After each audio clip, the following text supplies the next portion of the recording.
Assalamu alaikum class. I am back with your lecture number 12 for BS Math students.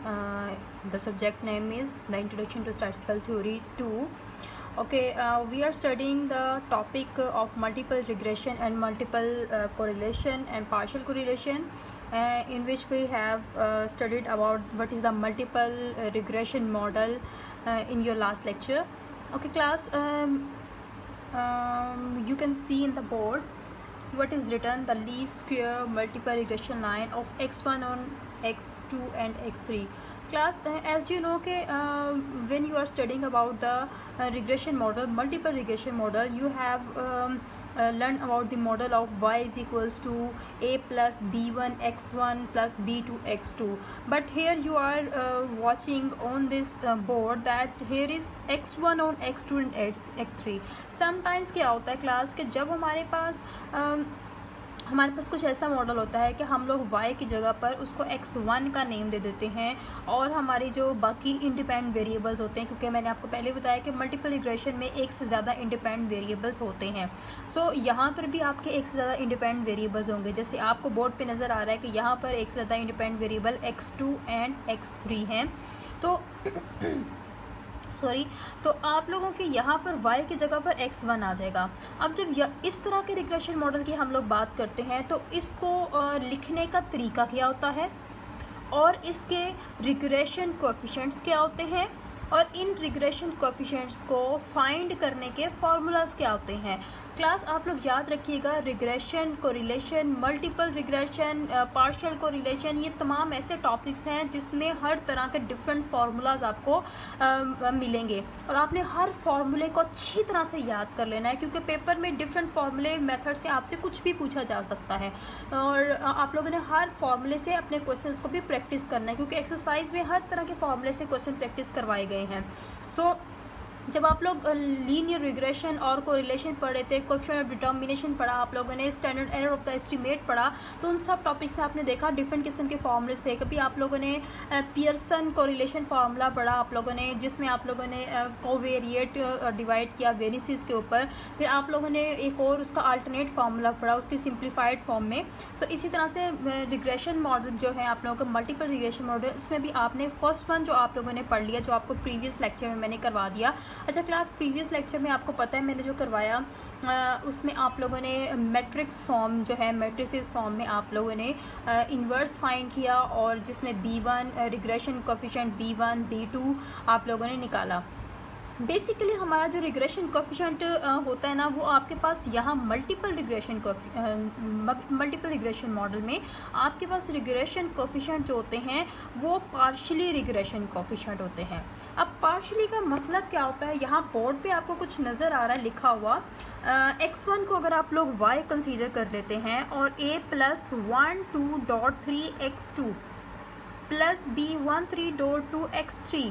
अब यहाँ पर ये b12.3 का मतलब क्या है और 13.2 का मतलब क्या है, जबकि आप प्रीवियस इसी के आगे मैं आपको लिख के बताती हूँ कि आप लोगों ने प्रीवियस लेक्चर में पढ़ा y hat is equals to a plus b1 x1 plus b2 x2, जिसमें आपके पास कहीं भी ये डॉट और इस तरह की 1 3 डॉट इस तरह की टर्म्स यूज़ नहीं हुई थी, जस्ट b1 और b2 कहा गया था. बेसिकली इसका मतलब भी सेम यही होता है, लेकिन चूँकि आप लोगों को मैंने प्रीवियस डिटेल नहीं बताई इसकी, क्योंकि उसमें नीड नहीं थी आपके इस फॉर्मूले में, वो दूसरे मेथड से हम लोग b1 और b2 निकाल रहे थे. लेकिन याद रखें, मल्टीपल रिग्रेशन लाइन जब हम लोग फाइंड कर रहे होते हैं उसमें एक रिग्रेशन कोएफिशिएंट जो कि इस वेरिएबल के साथ, एक इंडिपेंडेंट वेरिएबल के साथ होगा, वो रिग्रेशन कोएफिशिएंट पार्शियली होगा. ठीक है, वो पार्शियली रिग्रेशन कोएफिशिएंट होगा. अब ये पार्शियल का मतलब क्या है? पार्शियल का मतलब ये होता है कि जब हम लोग एस्टिमेटेड रिग्रेशन लाइन फाइंड कर लिया करते थे, आपको याद होगा, जिसमें आप लोगों ने लास्ट पे इंटरप्रिटेशन की थी. उस इंटरप्रिटेशन में आप लोगों ने सीखा था कि एक्स के चेंजिंग एक्स के 1 यूनिट चेंज से वाई में जो है एक्सपेक्टेडली चेंज आता है। ये चीज़ आप लोगों ने पढ़ी थी ना, जिसको इंटरप्रेट आप लोगों ने किया था आपके हर क्वेश्चन में, कि अगर आपके पास फॉर एग्जांपल यहाँ पर y hat is equals to 2.32 plus 0.68 x यहाँ पर लिखा हुआ है। दैट मीन्स हम इसको एक्सप्लेन करते थे कि अगर आपके इस x में 0.68 यूनिट जो चेंज आता है, उसमें आप लोगों के y हेड यानी आपके y वेरिएबल पे एक्सपेक्टेडली 1 यूनिट चेंज आता है। यानी अगर ये इंक्रीज़ हो रहा है x 0.68 यूनिट के साथ, तो y हेड में एक्सपेक्टेडली 0.68 जो है यूनिट वो चेंज होगा। तो यही चीज़ यहाँ पर बताई जा रही है कि मल्टीपल रिग्रेशन में चूँकि आपके पास दो यहाँ पे इंडिपेंडेंट या दो से ज़्यादा इंडिपेंडेंट वेरिएबल्स होते हैं, तो आप लोग जब इस रिग्रेशन कोएफिशिएंट का इफेक्ट चेक करते हो इस डिपेंडेंट वेरिएबल के ऊपर, तो ये पार्शियली आप लोग चेक करते हो। अब आप लोग जब इंटरप्रेट करोगे, आप कहोगे कि जो इफ़ेक्ट है इस x2 के 1 यूनिट चेंज का इस एक्सपेक्टेड वैल्यू ऑफ x1 में, यानी आपने कहना है कि इस x1 में expectedly change in 1 unit change in x2 by keeping constant the x3 variable.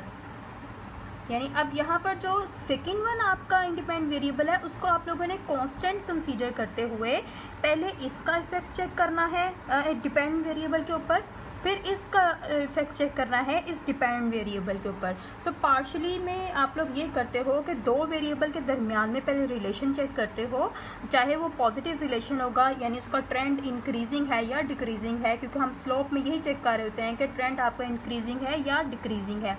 तो आप लोग ये देखोगे कि इसमें जो चेंज है 1 यूनिट चेंज जो है इस वेरिएबल में, इससे इसमें एक्सपेक्टेडली क्या चेंज आ रहा है by keeping constant this independent variable. Okay, तो आपने इस इंडिपेंडेंट वेरिएबल को पहले कांस्टेंट कंसीडर कर लिया, इस वजह से आप लोगों ने लिखा b12.3, यानी डॉट के बाद जो वेरिएबल लिखा जाएगा वो बेसिकली कांस्टेंट वेरिएबल होगा, और डॉट से पहले जो दो वेरिएबल लिखे जाएंगे 1 और 2, दैट मीन्स कि x1 और x2 के दरमियान में रिलेशन को ये जो रिग्रेशन कोएफिशिएंट है वो पार्शली डिफाइन कर रहा है bye keeping the effect of this variable constant. मेरे ख्याल में अब आपको इसकी काफ़ी अंडरस्टैंडिंग हो गई होगी, बट मैं फिर दोबारा यहाँ पर सेपरेटली लिख के आपको बताती हूँ। जब आप लोगों ने b12.3 लिखना है, इट मीन्स कि आप दो वेरिएबल जिसमें एक x1 है जो कि डिपेंडेंट है और एक x2 है जो कि इंडिपेंडेंट वेरिएबल है, आप इन दोनों का इफेक्ट चेक कर रहे हो, और ये स्लोप हमें बता रही है कि इन दोनों वेरिएबल्स के दरमियान में ट्रेंड इंक्रीजिंग होगा या डिक्रीजिंग होगा by keeping the effect of third variable as constant. तो ये .3 के मतलब क्या है कि ये एक x3 वेरिएबल है जो कि इंडिपेंडेंट वेरिएबल है। अभी हम इसका इफेक्ट x1 के ऊपर चेक नहीं कर रहे, इसको हम लोगों ने एज अ कांस्टेंट कंसीडर किया हुआ है। सो मल्टीपल रिग्रेशन लाइन में जब आप लोग काम कर रहे होते हो, तो आप लोगों को याद रखना होगा कि ये जो रिग्रेशन कोएफिशिएंट्स होते हैं जो इंडिपेंडेंट वेरिएबल्स के साथ होते हैं, जिनको हम स्लोप्स कहा करते हैं, तो इन स्लोप्स में हम लोग पार्शियली इफेक्ट को चेक करेंगे, इनको हम पार्शियली रिग्रेशन कोएफिशिएंट्स कहेंगे। जबकि सिंपल लीनियर रिग्रेशन में ये पार्शियली नहीं होते हैं, क्योंकि हम सिंपल लीनियर रिग्रेशन में ओनली 2 वेरिएबल्स के दरमियान में एक इंडिपेंडेंट होता है और एक डिपेंडेंट वेरिएबल है, उसका इफेक्ट को चेक कर रहे होते हैं। सो आप लोगों को समझ आ गई होगी। सो ये जो आप इक्वेशन लिखी हुई है इसको देखें, x1 is equals to a plus b12.3 x2 plus b13.2 x3।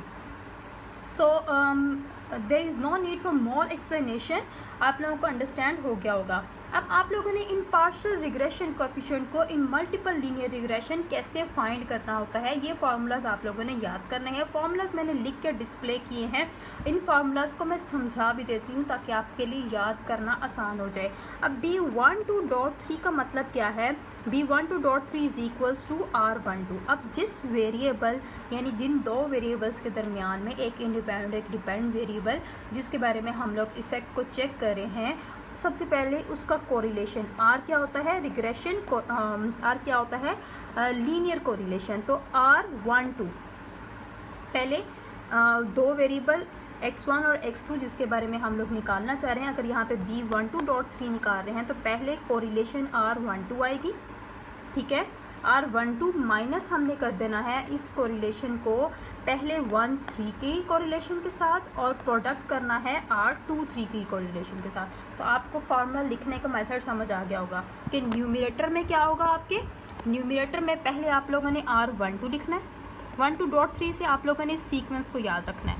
12.3 का मतलब क्या है कि r12 minus r13 multiply r23, okay.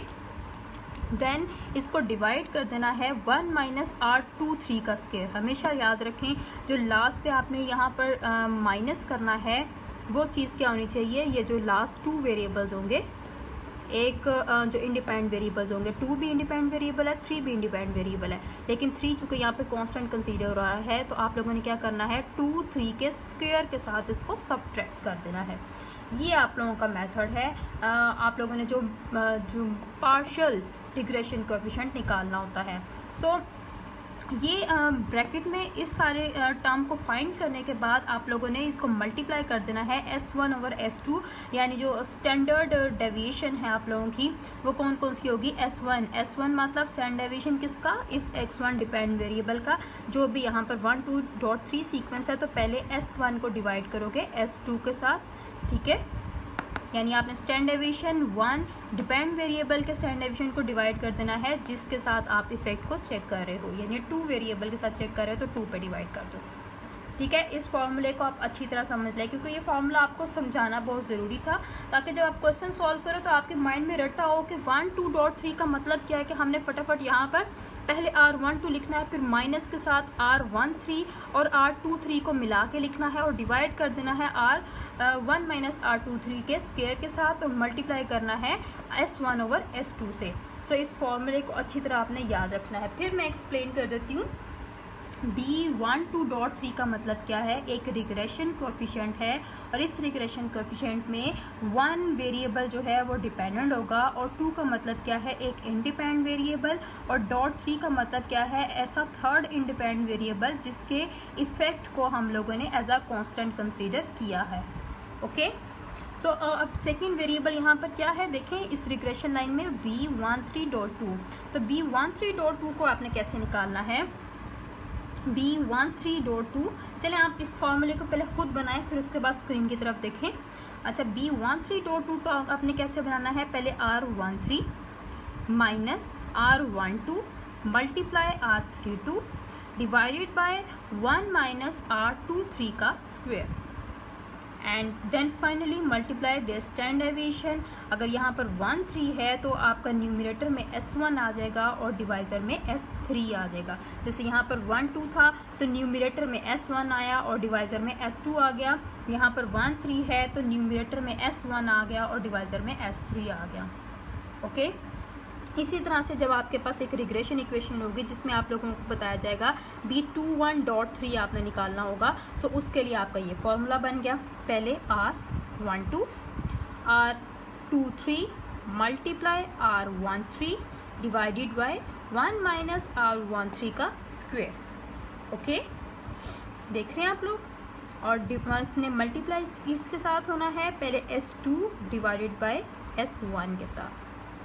इसी तरह से r23.1 कर लें आप लोग, देख रहे हैं। सो आप लोगों ने इस पार्शियल रिग्रेशन कोएफिशिएंट को देखते हुए ये फार्मूला जनरेट करना होता है, इसको आप लोगों ने नहीं भूलना है। चलें अब ऐसा करती हूँ कि मैं बोर्ड से पहले रेस करती हूँ क्योंकि ये चीज़ आप लोगों के लिए न्यू है, तो मैं नहीं चाहती कि आप लोग इसको भूल जाएं। और अच्छी तरह से इसको याद रखने का तरीका क्या है कि पहले आप लोग इसको प्रैक्टिस करें अच्छी तरह से, ठीक है। अब आप लोग ऐसा करें कि आप लोगों के पास 2-3 मिनट्स हैं, आप लोगों ने इन फार्मूलाज को जनरेट करना सीखना है कि कैसे ये फार्मूलाज निकालते हैं, फिर इनको जनरेट करें और इससे रिलेटेड हम एक्सरसाइज और एग्जांपल का एक क्वेश्चन सॉल्व करते हैं ताकि ये टॉपिक भी आपका आज के दिन में कवर हो जाए, okay class. So you have 5 minutes to generate this formula. Look at this. Okay class, so अब मैं आपको बताने जा रही हूँ, आपकी बुक से एग्जाम्पल करवाती हूँ। आपको प्रैक्टिस इसलिए करवाती हूँ हर एग्जाम्पल की, हर मेथड के साथ, ताकि आप लोगों को समझ आ जाए और एक्सरसाइज से आपके क्वेश्चन सॉल्व करना आपके लिए आसान हो जाए। सो ये एक मिराजुद्दीन मिर्ज़ा की बुक है। आप लोग शेर मोहम्मद चौधरी की बुक को फॉलो करोगे, उसमें से जितने ऐसे क्वेश्चन हैं उन सबको प्रैक्टिस आप लोग कर सकते हो। मेरा काम है आपको मेथड बताना और जो क्वेश्चन होते हैं डिफरेंट टाइप के उनको सॉल्व करवाना। बाकी प्रैक्टिस आप लोगों की क्लास खुद की होती है, ठीक है। जितना आप खुद कोशिश करते हो वो आपकी प्रैक्टिस होती है। सो यहाँ पर आपको क्वेश्चन नज़र आ रहा है, लिखा हुआ है एग्जाम्पल 11.1 में, the following table shows the corresponding values of 3 variables x1, x2 and x3। यहाँ पर आपको 3 वेरिएबल की वैल्यूज दी गई हैं। आगे उनको कहा गया है फाइंड ए पार्ट में the least squares regression equation of x3 on x1 and x2। यानी हमने एक multiple least square regression line निकालनी है 3 वेरिएबल के लिए, जिसमें x3 आपका डिपेंड वेरिएबल है जो कि डिपेंड कर रहा है x3 ऑन का मतलब है वो डिपेंड कर रहा है x1 और x2 के ऊपर। और आप लोगों ने क्या करना है, एक तो आप लोगों ने लीस्ट स्क्वायर रिग्रेशन इक्वेशन निकालनी है x3 on x1 and x2, और बी पार्ट में आप लोगों ने क्या निकालना है, एस्टिमेट x3 की एक वैल्यू निकालनी है जब हमें x1 इज इक्वल्स टू 10 दिया गया है और x2 इज इक्वल्स टू 6 दिया गया है। सो पहले ए और बी पार्ट सॉल्व करते हैं। ये आपके पास वैल्यूज़ हैं और इसकी कैलकुलेशंस जो हैं वो आप लोगों ने खुद सारी कर लेनी है। मेरा काम है कि आप लोगों को बताऊँ आप लोगों ने इन कैलकुलेशंस के बाद किस तरह से फॉर्मूले को यूज़ करते हुए, जो आपका सेकंड मेथड है उसको यूज़ करते हुए कैसे आप लोगों ने पार्शियल रिग्रेशन कोएफिशिएंट्स को निकालना है और इस estimated least square regression equation x3 on x1 and x2 को कंप्लीट करना है। So let's start our question. यहाँ पर बोर्ड के ऊपर देखें मैंने लिखा हुआ है कि हमने फाइंड क्या करना है। जब उन्होंने कहा कि हमें एक x3 इक्वेशन चाहिए जो कि डिपेंड करती होगी x1 और x2 के ऊपर, सो मैंने यहाँ पर लिख दिया x3 इज इक्वल्स टू, आप चाहें तो x3 हेड भी लिख सकते हैं, doesn't matter. So x3 is equals to a plus b31 dot 2 x1 plus b32 dot 1 x2। ये आप लोगों के पास एक regression multiple linear regression equation आ गई। और इसमें आप लोग देख रहे हो कि आपके पास मैंने ये इक्वेशन बनाई कैसे है, पहले ये देख लें। चूँकि फर्स्ट रिग्रेशन कोएफिशिएंट क्या था कि x3 और x1 का हमने इफेक्ट चेक करना था। सो मैंने लिखा b31 डॉट 2, यानी सेकेंड वाले x2 वेरिएबल जो इंडिपेंड है उसको keeping the effect of that variable constant. तो आप लोगों ने इस तरह से लिखना है b31.2 यानी 3 जो कि डिपेंड वेरिएबल है, 1 जिसका इफेक्ट हम चेक कर रहे हैं x3 के ऊपर 31.2 प्लस सेकेंड 1। अब हम लोगों ने इस x1 को कांस्टेंट रखना है तो आप लोग करोगे x3 b32.1 डॉट 1 का मतलब क्या है कि इस x1 वेरिएबल जो इंडिपेंड है इसको अब आपने इसके इफेक्ट को कांस्टेंट रखना है और x2 और x3 के जो है आप लोगों ने इफेक्ट को चेक करना है। सो ये पार्शियल आप लोगों के पास रिग्रेशन कोएफिशिएंट आ गए। इस तरह से आप लोगों ने एस्टिमेटेड रिग्रेशन इक्वेशन लिख दी। अब इसमें से आप लोगों ने जो पार्शली जो आपके रिग्रेशन कोएफिशिएंट उनको कैसे निकालना है, तो मेरे साथ आप लोग सोल्व करते जाएं। कैलकुलेटर्स अपने हाथ में पकड़ लें। ओके, पहले हम लोगों ने b31.2 का फॉर्मूला बनाना है, ठीक है। आपको पता है कि आप लोग ये फार्मूला कैसे बनाते हो, मैंने अभी आपको वीडियो में बताया इसके फार्मूला क्या होता है। सबसे पहले आप लोगों ने इन दो नंबर्स को देखना है, इसके according correlation, sample correlation R31 भी लिख सकते हो। मेरे ख्याल में जिस सीक्वेंस के साथ आपने अपना रिग्रेशन कोएफिशिएंट बनाया हुआ है उसी सीक्वेंस से आप लिख लो R31 minus R32 multiply R, ये मल्टीप्लाई है सो इसको मैं थोड़ा सा छोटा करके लिखूँ, डॉट लगा देती हूँ, ठीक है। 32 डॉट R 12, ओके। ये लिखने के बाद आपने इसको डिवाइड कर देना होता है 1 माइनस R12 का स्क्वायर, जो आपके लास्ट 2 वेरिएबल्स होते हैं, ठीक है, उनके स्क्वायर के साथ आपने इसको डिवाइड करना होता है। देन इसको मल्टीप्लाई कर देना है इसके साथ। ये मैं आपको इसलिए बनाना बता रही हूँ फॉर्मूला, क्योंकि ये आप लोगों के लिए न्यू चीज़ है तो आप लोगों को याद रहे। S3 ओवर S1 देख रहे हैं, S3 न्यूमरेटर में आ गया, S1 आपका डिनोमिनेटर में आ गया। ये आप लोगों का फॉर्मूला बन गया। अब फॉर्मूले में वैल्यूज पुट करने से पहले हमें कोरिलेशंस निकालनी पड़ेगी। कोरिलेशन का फॉर्मूला आपको पता है क्या होता है। अगर R1 3 है, दैट मीन्स आपने इसको कैसे निकालना होता है, जैसे n समेशन xy होता है तो आप लोग यहाँ पर करोगे n summation x3 x1 minus summation x3 and summation x1 divided by n summation x3, जो कि कैपिटल यूज़ कर रही हूँ, सो x3 का whole square minus summation x3 का स्क्वायर करली ब्रैकेट, सेम ऐसे करली bracket start n summation x1 का स्क्वायर माइनस समेशन x1 का whole square curly bracket and इसका स्क्वायर रूट। ओके, R31 का फॉर्मूला हो गया, यानी कोरिलेशन का, सिंपल कोरिलेशन का फॉर्मूला जो आप लोगों ने पहले भी पढ़ा हुआ है। सो मेरे ख्याल में ये भी आपको पता चल गया होगा। अब बस ये फॉर्मूलाज मैंने आपको बता दिए, आपका काम क्या है कि इन फॉर्मूलाज के अंदर वैल्यूज़ पुट करना। सो लेट्स स्टार्ट। हम लोग इसमें वैल्यूज़ भी पुट कर लेते हैं। मैं आप लोगों को एक कोरिलेशन भी निकाल देती हूँ, एक पार्शियल रिग्रेशन जो है वो भी निकाल के बता देती हूँ, सॉल्व करके बता देती हूँ, ताकि एक आपके लिए सॉल्व हो जाए तो सेकंड वन आप लोग खुद सॉल्व कर सकते हो। तो R31 हम लोग कैसे निकालेंगे और R31 का आंसर क्या होगा। Let's start. फॉर्मूले के अंदर वैल्यूज ज़रा पुट कर ले हम लोग। ओके, बोर्ड की ज़रा स्पेस कम हो गई है तो मैं ऊपर इसको रेज कर रही हूँ। चल नीचे थोड़ा सा इसमें लिख लेते हैं वैल्यूज़। ओके, अब आप लोगों की बुक में देखते हैं कि इनके समेशंस क्या हैं, क्योंकि मैंने खुद तो कैलकुलेट नहीं किए हैं, बट मैं आपको इनके समेशंस बता देती हूँ। तो n हमारे पास यहाँ पर इक्वल है 6 के,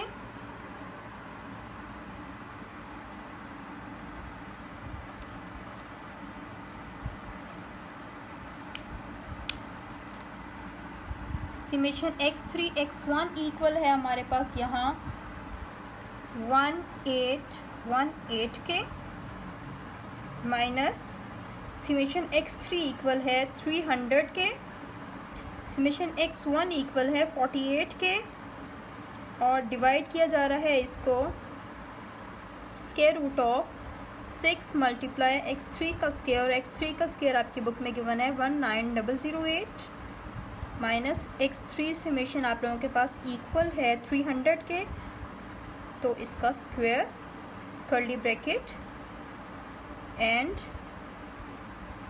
देन आप लोगों का आता है जी n समेशन x1 का square that is equals to 6, x1 का स्क्वायर यहाँ पर इक्वल है 474 के, माइनस x1 आप लोगों के इक्वल है चूँकि 48 के, तो 48 लिखा और उसका स्क्वायर। सो कर्ली ब्रैकेट बंद इस तरह से। ओके, आप लोगों ने ये वैल्यूज़ लिख दी। अब आप लोगों ने कैलकुलेट कर लेना है। सो जब आप लोग कैलकुलेट करोगे तो आप लोगों के पास आंसर आएगा। आप लोग वेरीफाई कर लेना, आपके पास R31 का आंसर आ रहा है माइनस में।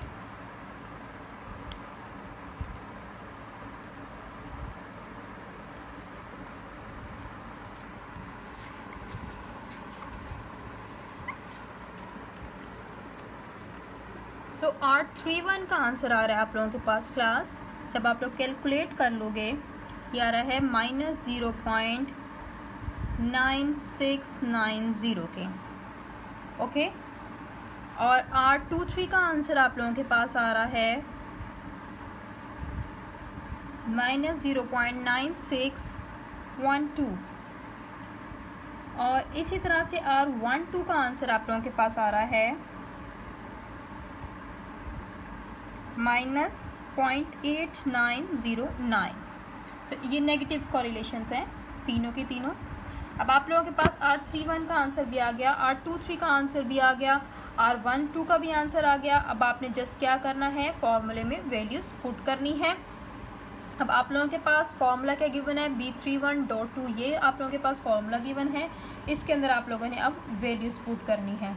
सो वैल्यूज पुट करें और आंसर निकाल लें। देख रहे हैं आप लोग, R13 की जगह पर, अच्छा आप लोगों को एक और इन्फॉर्मेशन देती चलूँ, चूँकि जो आपका कोरिलेशन होता है उसमें रिलेशन जो होता है वो सिमेट्रिकल होता है, यानी R31 R13 के इक्वल होता है हमेशा, R23 हमेशा 32 के इक्वल होगा, R12 R21 के इक्वल भी होता है। सो ये भी आप लोगों ने याद रखना है। It is independent of symmetry. तो आप लोगों ने याद रखना है कोरिलेशन जो होती है इंडिपेंडेंट होती है सिमेट्री के लिए।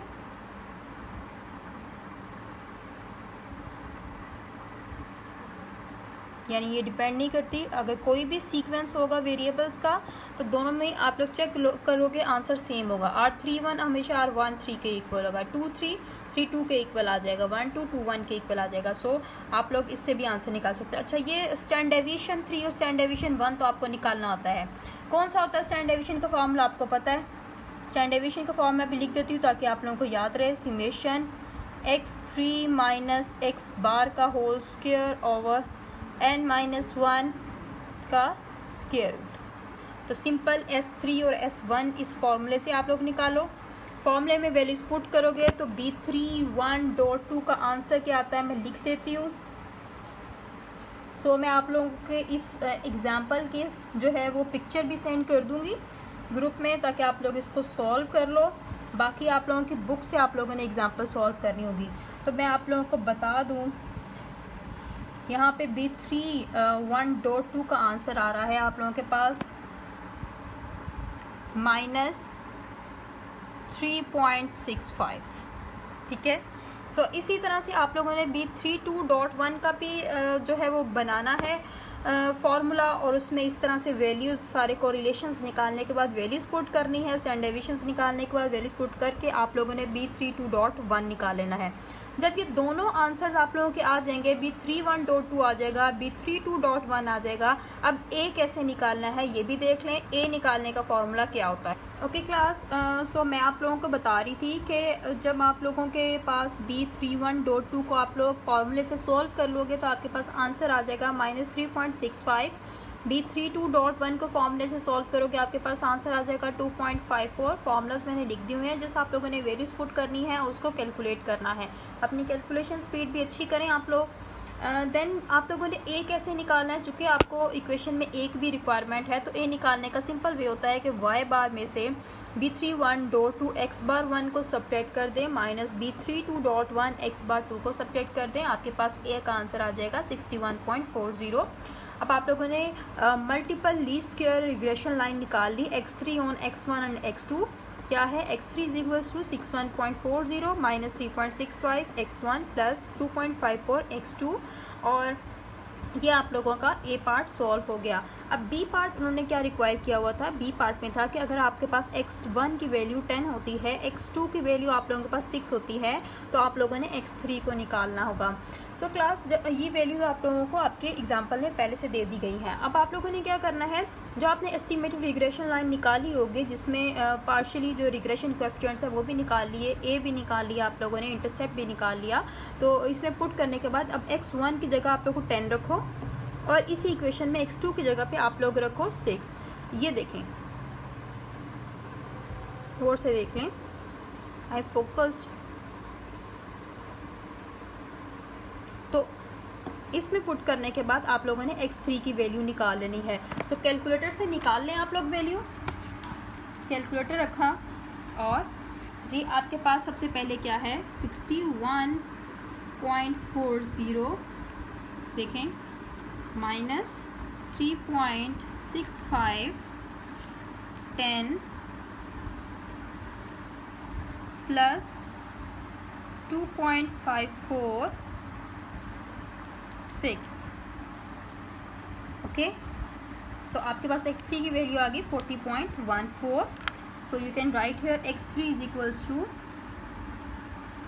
40.14 और ये आप लोगों का बी पार्ट भी सॉल्व हो गया। सो आप लोगों ने दो मेथड के साथ, सेकंड मेथड के साथ भी आप लोगों ने इस जो मल्टीपल लीस्ट की रिग्रेशन लाइन है उसको फाइंड कर लिया। फर्स्ट वन मेथड आप लोगों ने क्या किया कि उसमें आप लोगों ने एक जो आपकी नॉर्मल इक्वेशंस थी उनको आप लोगों ने मैट्रिसेस में कन्वर्ट किया।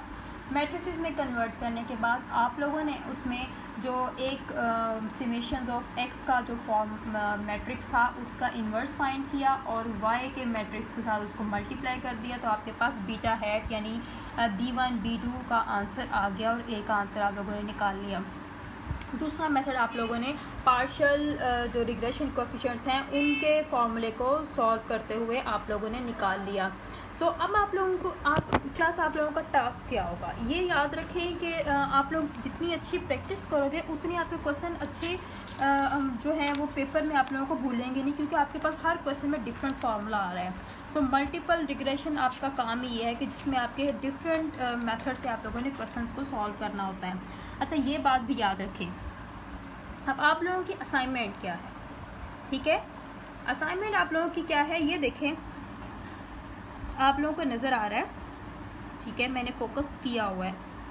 आपकी असाइनमेंट है क्या, 11.1 क्वेश्चन है जिसको मैं रीड कर रही हूँ। Just wait a minute, fan की वजह से पेज जो है वो टर्न ओवर हो रहा है। ओके, आपके पास क्वेश्चन क्या है, the following table shows the weights x1 to the nearest pound LB and the highest x2 to the nearest inches and the ages x3 to the nearest year of 12 boys. Find the least square regression equation of x1 on x2 and x3.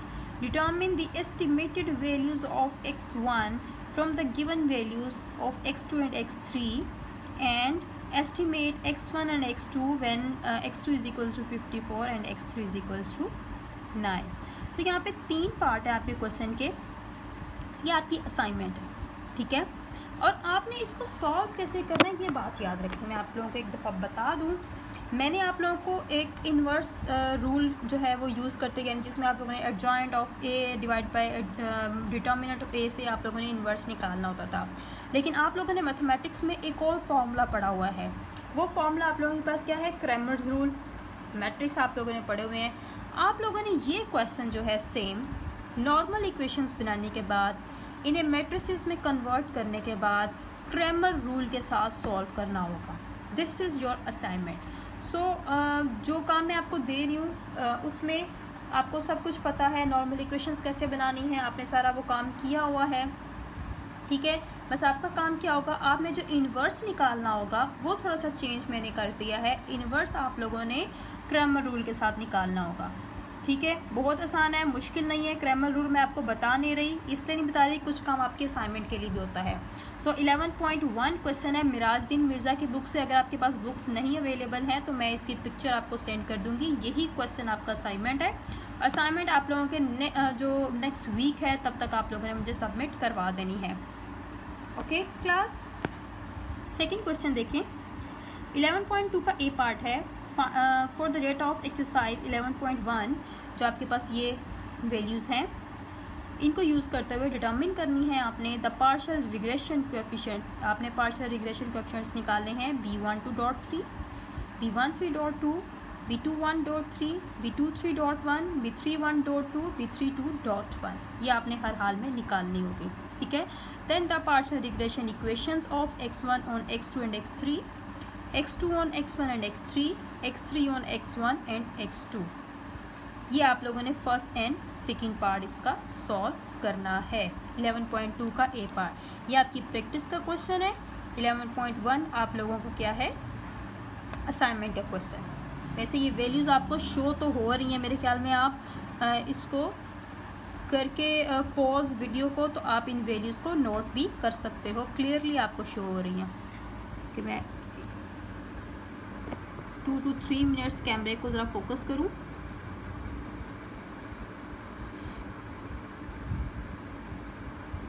ये आपका question है, गौर से देख लें। इन दो question की आप लोगों ने प्रैक्टिस करनी है। मल्टीपल लीनियर रिग्रेशन इक्वेशन हम लोग पढ़ रहे हैं और जिसमें आप लोगों ने 2 मेथड से क्वेश्चन सॉल्व कर लिए हैं। ओके क्लास, सो मेरे ख्याल में आज के लिए इतना काफ़ी है।